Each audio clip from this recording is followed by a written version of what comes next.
Hello, I'm RJ City, and you are listening to the MonsterCast. You're going to talk about Bela Lugosi. They're going to talk about Lon Chaney Jr. be so sad, holding his hat, saying, "Please put me in this room and don't unlock the door." And you can't do any better than the Dahl brothers.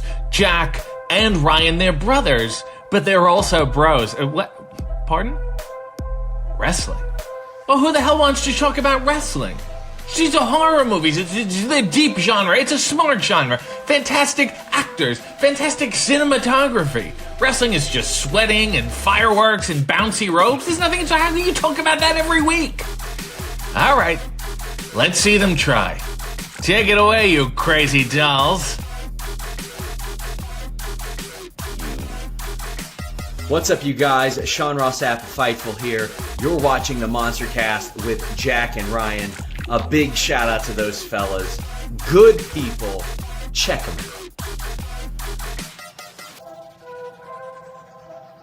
out. Jake and Brian. Brandon Cutler here from AEW, and I hope you guys have an awesome podcast with the MonsterCast.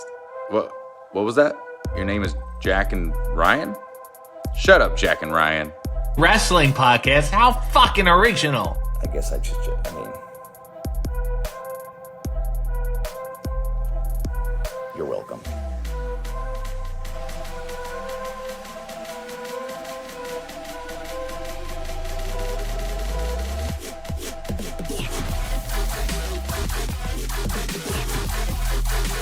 Here's your host of the MonsterCast, the Straight Edge Monster Jack and Ryan.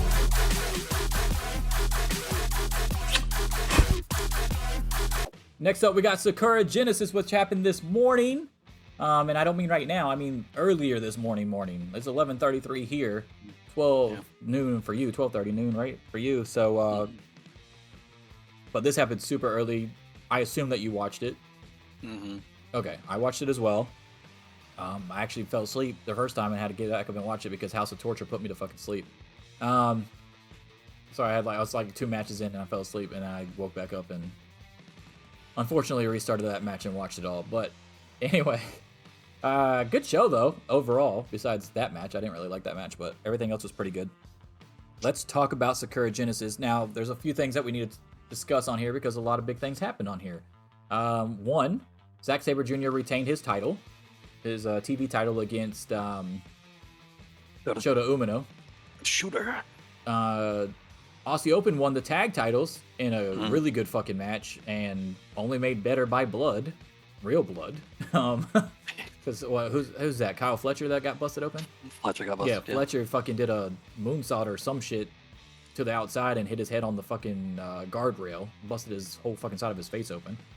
Another inch or two to the left, he probably would have had a fucking concussion.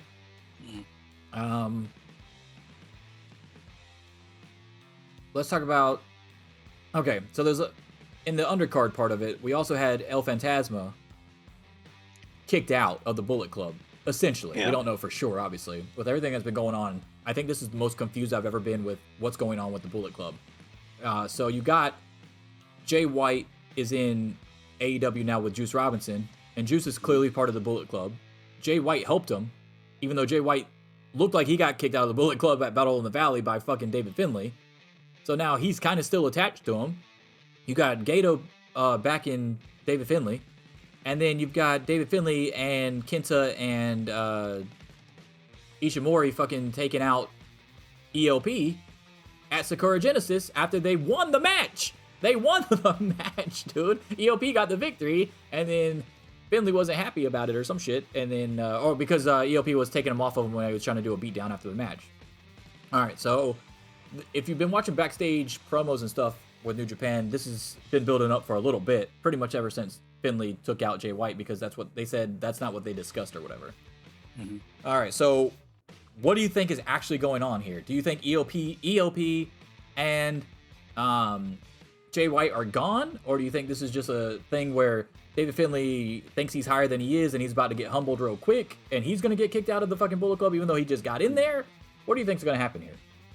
It's weird to me that a lot of people aren't making this connection with something that's happened previously, but I'll lay it out. So Jay White on Twitter and also LP on Twitter have both specifically mentioned black and gold. Black and gold, black and gold. They're clearly referencing, AEW's colors. It seems to me like black and gold is going to be like Bullet Club splinter group, kind of like Wolfpack was back in NWO. And they'll have direct conflict with Bullet Club, and then Bullet Club black and gold.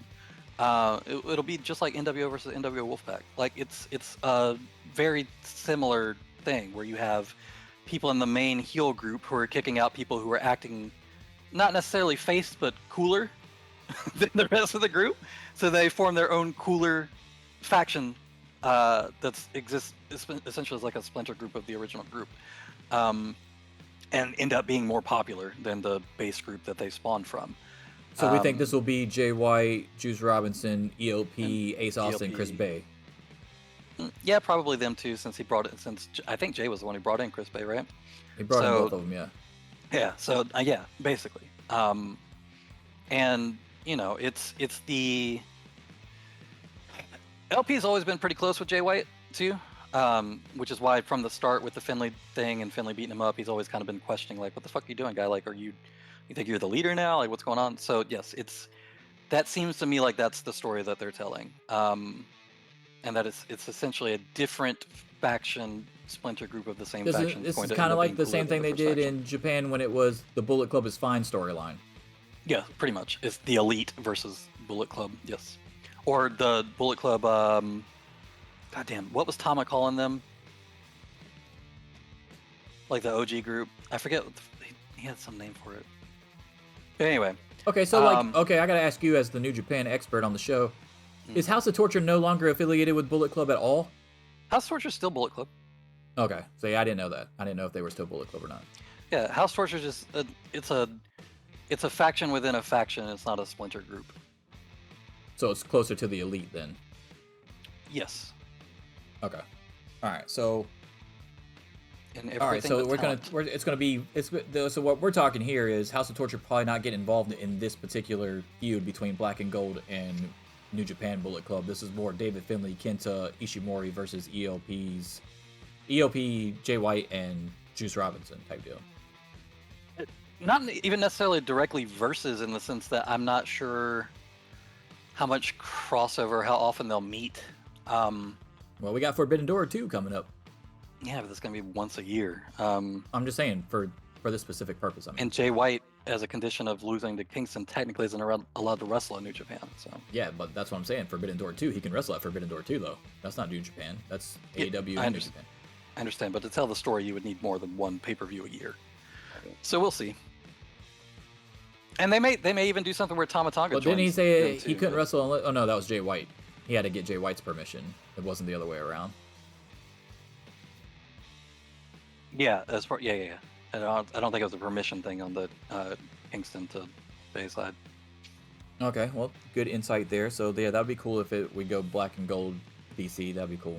New shirts. Sure. So what do you think of Aussie Open winning the tag titles? Is this their first reign as IWGP champs? As far as I know, yeah. Yeah. I like the call out by Kevin Kelly to FTR too, by the way. So we're gonna see that at Forbidden Door too, probably. Probably. They've already been talking about it on Twitter, so probably. I don't know that it'll be like a winner take all situation, but I think they'll definitely have a match. I thought this was probably the right call. Bishamon was kind of. They weren't. It's not like they were a bad tag team or anything, but it did start to feel like their run was getting a little bit stale. I don't think Yoshihashi right now is more over than he's ever been, but that's not saying a lot. And then Goto, Goto's always been kind of their work rate guy is not really the right thing to say, but he's been like a very solid top face that they can put in any match, and he can have a really good match at any time. Yeah, he's like a babyface Miz. We can trust you with pretty much anything we give you, but you're not gonna be top of the card type deal.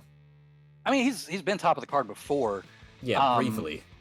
Yeah, but I guess in the same sense the Miz was. I mean, they're so different. I don't know that I would compare them, but like. I just mean where they're positioned out on the card, not anything else. I'm not talking about promo skills or fucking skills in the ring or anything. I'm just talking about where they're placed out on the card type deal. Maybe I would almost want to make the comparison more to like a. like a Rollins maybe. Like they can fluctuate him between mid card and upper card and top of the card, and he'll do fine in all of them. And they can make him the top of the company at any point. They just historically haven't, or if they have, it hasn't been for very long. But yeah, I mean he's great. But I think the Bishamon tag team thing had run its course. Aussie Open was getting a lot of support internationally, and not just in New Japan. So yeah, I think that's the right call. It was a good match too. Fans popped for their win too when they won. Yeah. All right, let's talk about the three-way match between Mercedes Moné. She defended her IWGP Women's Championship against Azumi and Hazuki, if I'm saying that correctly. Hazuki. Hazuki, yeah, that's how they say it. Okay, Hazuki and Azumi. So Mercedes won, and the match was really fucking good again. And I feel like we're seeing something that kind of people thought might have been happening, but weren't confident enough in saying because we didn't have anything to go off of as far as evidence, which is Mercedes Moné was a lot better wrestler than we thought, because in WWE, people couldn't keep up with her. So she had to slow her style down. And I think we're seeing that a lot now in Japan, where she's fucking being able to keep up with these people, which a lot of people were like, for the people that don't really watch, or pay attention really to, I should say, because they watch the WWE women, but not really paying attention. So when we came on the show all the time, we would be like, oh man, Asuka and Io Shirai, they're running fucking circles around these fucking WWE superstars when they're in these matches, and you can really tell the difference. Sasha Banks now, or Mercedes Moné, seeing her fucking be able to keep up with them, and then seeing how slow her matches were in WWE, it's almost like, damn, there are really good, talented fucking wrestlers as far as the women go in WWE, but they're saddled with some other people that aren't either as confident as they should be, or two, they're being held back on purpose by producers or upper management in general with lack of time and stuff, because I think this had the fourth highest time as far as match time on the card, if I remember correctly. Like 13 minutes and 53 seconds, which is like the fourth longest match on this card. So what we were worried about as well, one of the things we were worried about when she went over there, especially after Wrestle Kingdom this year, was, are they going to give them enough time on a New Japan show? And we omitted Battle in the Valley because that technically happened with New Japan Strong, and it was an American pay-per-view, right? So it's like, let's see what they do when it's an actual show in Japan. Well, this was our first taste of it, at Sakura Genesis. What do you think about all these different combinations of things I've just said that I've alluded to? Like, what do you think about her performance so far in Japan, the time that they're given, her,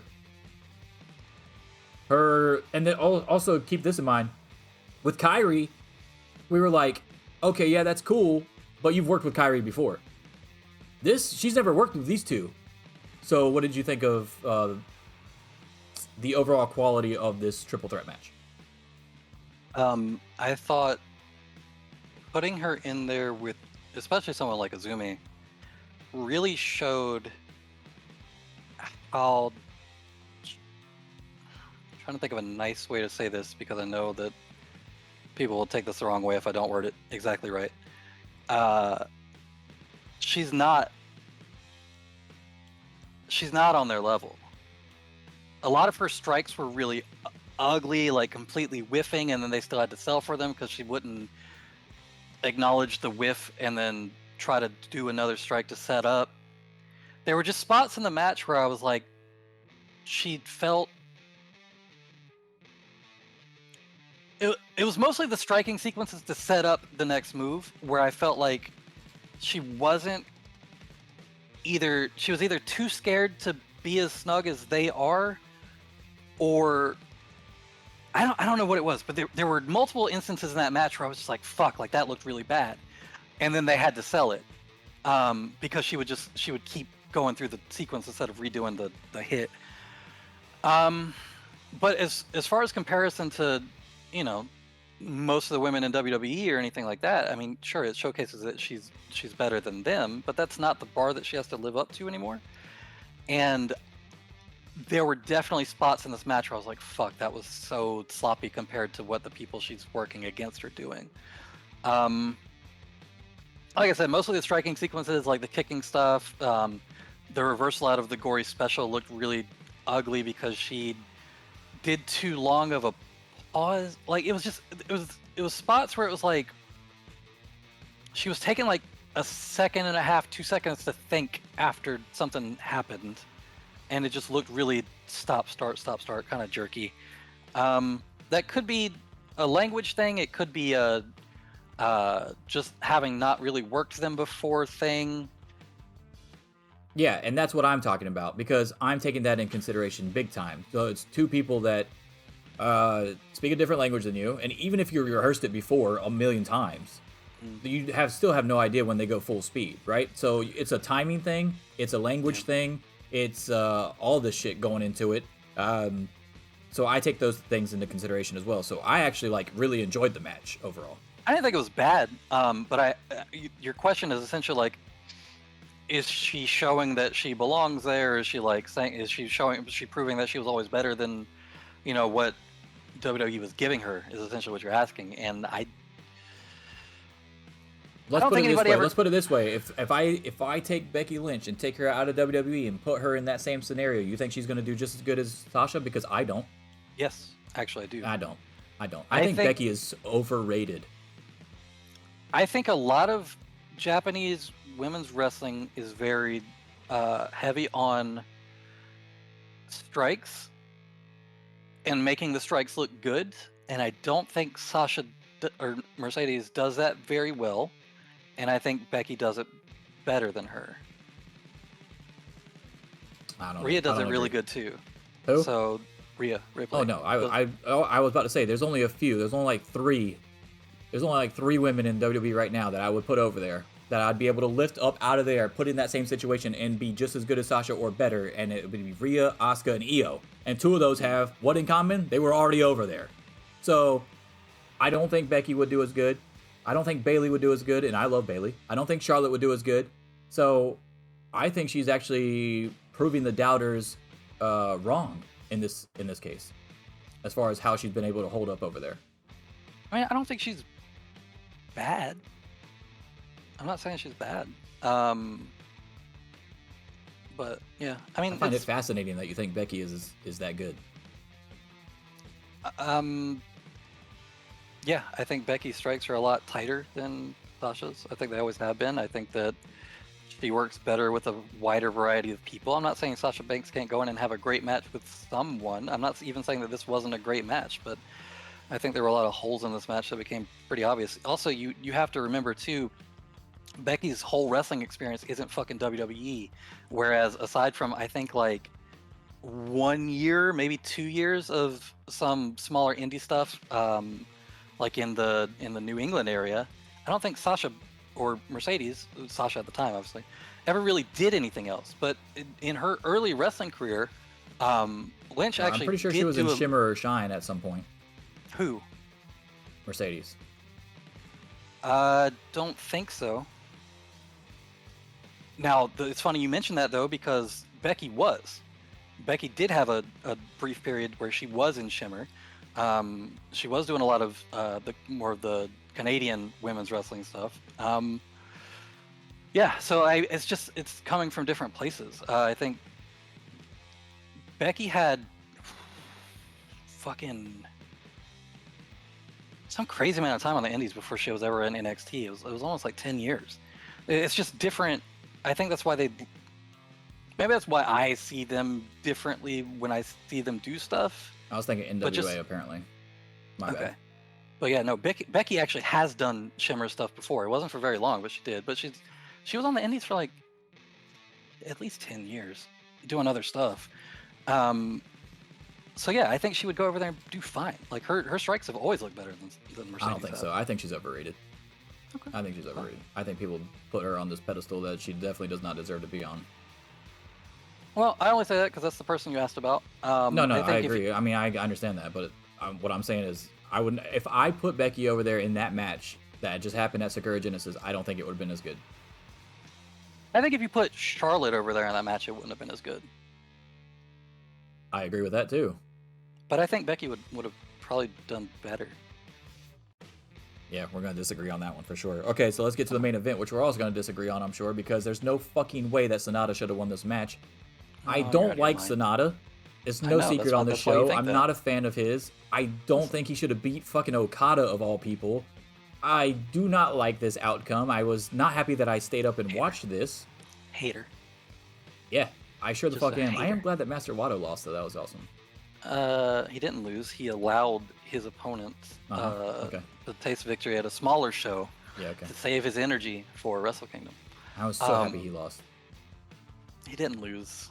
He definitely team lost. lost. It was great. His team lost. Okay, so I've always been an evil guy over Sanada. So I really don't want anything good to happen for Sanada as far as wrestling goes. Wow. Yeah. I'm not a fan. He's boring as fuck to me. So boring. You don't like the Just Five Guys thing? You don't like the Just the Five change in Guys look and- is hilarious as far as the overall group. Sanada Yeah. is a fucking charisma vacuum. Terrible. Oh, come on. Terrible. He is not interesting at all. That match wasn't even interesting at all. Sanada had to finish the story. Oh yeah? Did he? They've been building this up for a very long time. As he's lost to Okada in title matches. How many fucking times now? Should have been Like, one more. No, it was time. It's not his time, dude. Sorry. It was time. It It's was not time. time. You It's not build time. him I up. would've You let rather him win Takahashi the win the cup, fucking title. and then you let him win the belt. It's his time. This is his. I'm finally on this level arc. The same one that Cody needs to go through. Maybe not to the same length or extent, but yes, this was the right time to have Sanada win. If that was the case, if it was the same thing as Cody, then Damien Sandow would be the fucking world champion before him, just like Evil was the champion before Sanada was. Cody was not saddled in a fucking tag team forever, and then fucking broke out and then didn't do shit with You say LIJ. you say saddled, but that tag team was actually really fucking dominant for a very long time. You're talking about Evil and Sanada, you mean? Yes. No, I agree with that part of it. But I'm saying, if you're going to compare it to Cody's story, who hasn't gone through quote-unquote adversity, which is asinine to me. But Sanada's been a single pretty much since the Evil split. So what do you mean? Do what? Sanada's been wrestling as a single pretty much since the Evil split. Yeah, so? So why are you bringing up shit from like 4 years ago? Who cares? Evil's better! Everything is evil! You think Evil is a better wrestler than Sanada? Evil's better at everything than Sonata. Sonata is boring You are as just shit. you are a fucking Boring. hater Boring. to a degree unheard of Boring. in hater culture. Okay? Boring as That is- fuck. that is Sonata insane. is boring. Sonata is the Japanese Dean Malenko. Boring. Boring. Okay. Sorry. Not sorry. Boring. Okay. I hope he You know- loses it to Naito. Is that what you think they're building this up to? Naito possibly winning G1 and then taking the title off of him at Wrestle Kingdom? I think it's time for another 1,000-day reign. And I think it's time for Yeah, Sanada. not enough of those going on for you? It's time for Sanada to be the guy. Mm-hmm. You like, let's say, so MJF, Roman, and Sonata all going to have a bet to see who can have the title the longest? Yeah, and then at Forbidden Door they're gonna do a 3-way match.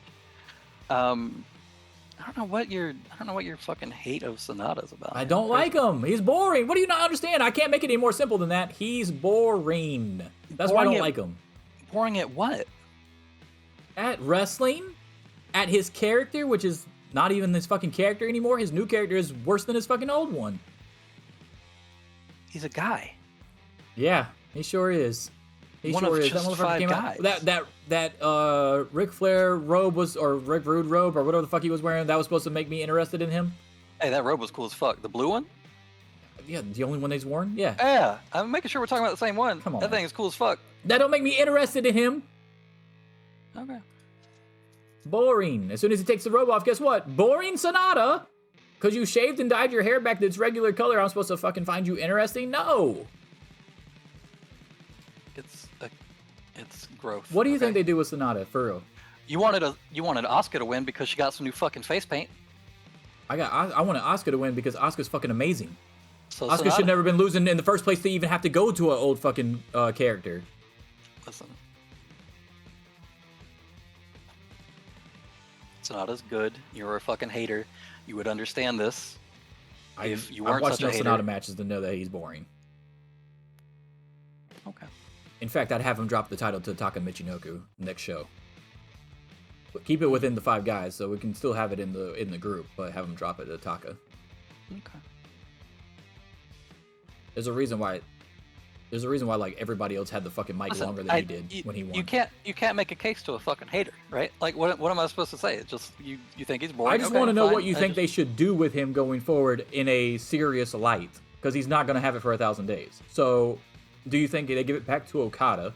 Do you think they go the Naito route, or do you think they go something outside of that, like him versus Evil or something? Not to drop it to Evil, but just in the meantime, like, because obviously he has to have a feud or two before we get to Wrestle Kingdom. I mean, they're already hinting at Hiromu being next. Yeah, so, I know. I saw Hiromu come out and challenge him, but he has to beat Yoshinobu Kanemaru first. in for the light heavyweight title or whatever, junior heavyweight title. Junior heavyweight. So once he does that, then we'll fight him. But then, like, we already know Sanada's going to be in the G1, obviously. They could run back so he did beat Finlay in the final for the New Japan Cup. They could run that for a little bit.